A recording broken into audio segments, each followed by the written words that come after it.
was a report of some type of explosion. Whether that was related to the fire or was an effect of the fire happening, we don't know at this point.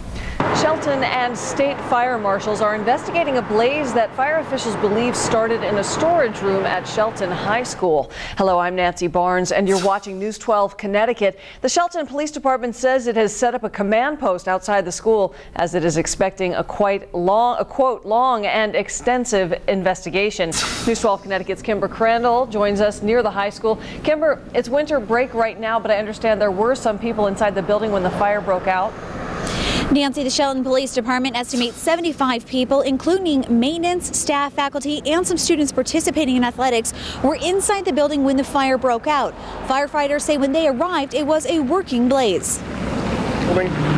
First fire units got on scene, reported smoke showing from the second floor.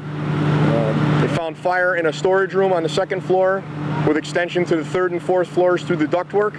Firefighters from Shelton, Ansonia, Derby, and Trumbull responded to the scene. When you fight a fire in a building of this size, you need extensive manpower to get the hose to where you go, plus changing over equipment. It's a labor-intensive job fighting a fire in a building of this type. So that's why we called for additional resources immediately. Assistant Fire Chief Michael Rich says there were no sprinklers in the part of the building where the fire broke out, but says it would be a good idea to readdress that issue. I hope they do, though. I mean, it'd be a wise choice. There are no sprinklers in that area, but that's a decision for the city fathers to make. We don't have any to say on that. A member of the Shelton Board of Education says he believes the building is up to code.